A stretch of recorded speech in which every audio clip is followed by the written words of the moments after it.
College तरुणीचे अपहरण करून अत्याचार करणाऱ्या विरोधात कारवाईची मागणी। मुलीवर अत्याचार करणाऱ्या आरोपींना तात्काळ अटक करा। राष्ट्रीय चर्मकार महासंघ। धुळे शहरातील चर्मकार समाजाच्या तरुणीचे अपहरण करून तिला बेदम मारहाण करत अत्याचाराच्या घटनेमुळे चर्मकार समाजात संतापाची लाट आहे। या प्रकरणातील आरोपीवर बलात्कारासह विविध कलमान्वये गुन्हा दाखल करून तात्काळ अटक करावी, अन्यथा राज्यात प्रत्येक जिल्ह्यात धरणे आंदोलन मोर्चे काढण्याचा इशारा राष्ट्रीय चर्मकार महासंघाने दिला। मागण्यांचे निवेदन जिल्हाधिकारी जिल्हा पोलीस अधीक्षकांना दिले। शहरातील साखरी रोड भागातील चर्मकार समाजातील 25 वर्षीय तरुणीला 5 एप्रिल रोजी दुपारी कॉलेजमधून घरी येत असताना रस्त्यात अडवून काही आरोपींनी बळजबरीने कारमधून अपहरण करून नेले। तिला अज्ञात स्थळी नेऊन अत्याचार करून बेदम मारहाण केली। तसेच तिला बेशुद्ध अवस्थेत महामार्गावर सोडून रस्त्यालगत सोडून पळाले। संबंधित तरुणीला उपचारासाठी धुळ्यातील एका खासगी रुग्णालयात दाखल केले आहे। या घटनेबाबत धुळे तालुका पोलिसात गुन्हा दाखल असून पोलिसांनी अद्याप आरोपींना अटक केली नाही।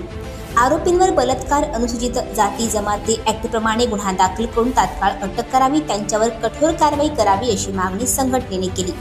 संघटनेचे भिवसन अहिरे, पांडुरंग वानखेडकर, विशाल वानखेडकर, कन्हैया साखरे, रामेश्वर चत्रे, देवेंद्र जपसरे, डॉक्टर जयश्री वानखेडे, नंदिनी सौदानकर, सुनील सूर्यवंशी, किशोर काथेपुरी, राम रानडे, वाल्मिक जगताप आदींनी मागण्यांचे निवेदन जिल्हाधिकारी पोलीस अधीक्षक यांना दिले।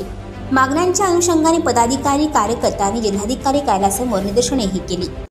कॉलेजवरून घरी जात असताना हा जो ज्याच्या संदर्भात आम्ही एसपी साहेबांकडे तक्रार करायला आलो आहोत, या आरोपीने तिला बळजबरीने तिच्या घराच्या जवळून उचलली, स्विफ्ट गाडीमध्ये उचलली आणि शिरपूरच्या दिशेने नेली।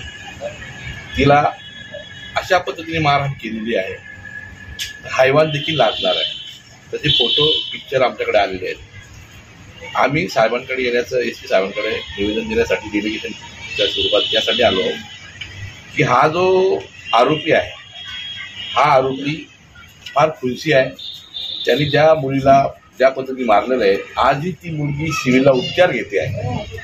तेव्हा या आरोपीला 3 दिवस आरोपी तक्रारदार उपचार घेतोय। पोलिसांना 3 दिवस दिल्यानंतरही पोलिसांनी आरोपीला आतापर्यंत अटक केली नाही आणि म्हणून आम्ही एसपी साहेबांकडे हे घराणे घेऊन आलेलो आहोत। सांगायचं कारण असं की या ठिकाणी या 7 तासामध्ये मुलगी जेव्हा त्याच्या ताब्यात होती, त्या मुलीचे शरीराचे अनेक पार्ट, बोट तोडलेलं आहे, छातीचे केस तोडलेलं आहे, डोक्याला जबरदस्त मार लागलेला आहे, अनेक ठिकाणी मार लागलेला आहे आणि अशा जखमा झालेल्या आहेत तर त्या आजही म्हणजे ती मुलीला अजूनही ती अनकॉन्शियस आहे। तर या परिस्थितीमध्ये एक मानवताच्या दृष्टिकोनातून आम्हाला असं वाटलं की पोलीस प्रशासनाला या गोष्टी कळाव्यात आणि म्हणून पोलिसांनी तात्काळ अशा वाईट प्रवृत्तीच्या माणसाला अटक करावी। अजून आम्ही आणि या ठिकाणी कायदा हा सर्वांसाठी सारखा आहे। तो काही विद्यार्थ्यांकडून माहिती पडलं की तो पोलिसाचा मुलगा आहे म्हणून त्याचा काका सरपंच आहे, त्याची काकू जिल्हा परिषद सदस्य आहे आणि ते शिरपूरमधले आहेत, तर त्या कारणाने पोलीस दिलं करतायत। या गोष्टीवर माझा भरोसा नाही। पोलिसांनी यामध्ये पारदर्शकपणे आपला तपास करून पीडित महिलेला न्याय द्यावा, यासाठी आम्ही या ठिकाणी आहोत। या ठिकाणी काही कलम लावण्यासाठी सुटलेले आहेत कलम लावण्याचे।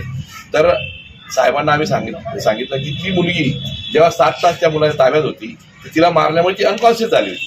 त्या अनकॉन्शियस पिरियडमध्ये तिला त्यांनी काय केलं हे तिलाही सांगता येत नाही आणि म्हणून मेडिकल होऊन तिची तपासणी करून त्या आरोपीवर तिची 76 गुन्हा दाखल झाला पाहिजे आमची मागणी। आणखी नवनवीन व्हिडिओ पाहण्यासाठी आताच आमच्या स्टार TV 9 चॅनलला सबस्क्राईब करा, लाईक करा, शेअर करा। Bureau report, star TV 9 Dhule.